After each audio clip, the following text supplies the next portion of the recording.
आज देशभरासह राज्यात बकरी ईद मोठ्या उत्साहात साजरी केली जात आहे। मुस्लिम बांधवांसाठी बकरी ईद हा एक महत्त्वाचा सण आहे। देशभरात हा सण साजरा होत असताना पालघर जिल्ह्यातही हा सण उत्साहात साजरा केला जात आहे।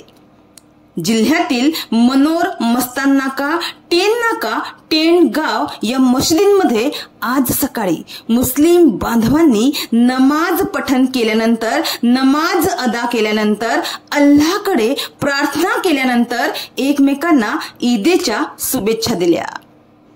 तर हे दृश्य टेनगाव मशिदी मधले आहे। तर ईदची नमाज झाल्यावर बकऱ्यांची कुर्बानी दिली जाईल किंवा काही ठिकाणी बकऱ्याची कुर्बानी देण्यात आली आहे। बकरी ईदला कुर्बानी देण्याचंही एक खास कारण आहे।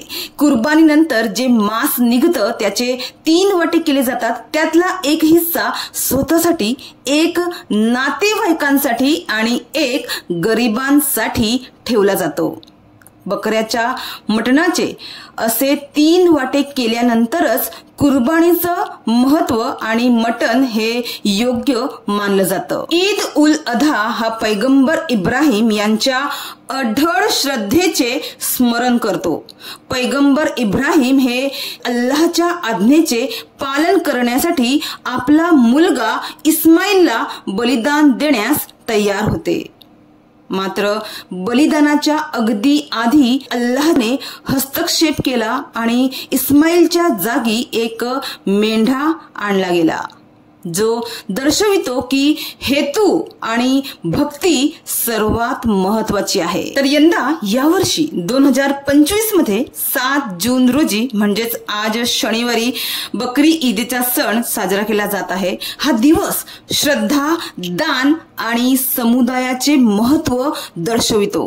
तर आजच्या दिवसाची सुरुवात मशिदींमध्ये किंवा खुल्या मैदानात विशेष नमाजाने झाली आहे आणि आता सोशल मीडियावर किंवा घराघरात गळा भेट करून ईद मुबारकच्या शुभेच्छा दिल्या जात आहे। प्रत्येक वर्षी मनोर, मस्तान नाका, टेन नाका, टाकवाड येथील मुस्लिम बांधव हे हिंदू मित्र आणि शेजाऱ्यांना या उत्सवात सहभागी होण्यासाठी आमंत्रित करतात आणि यंदाही तेच दृश्य पाहावयास मिळत आहे।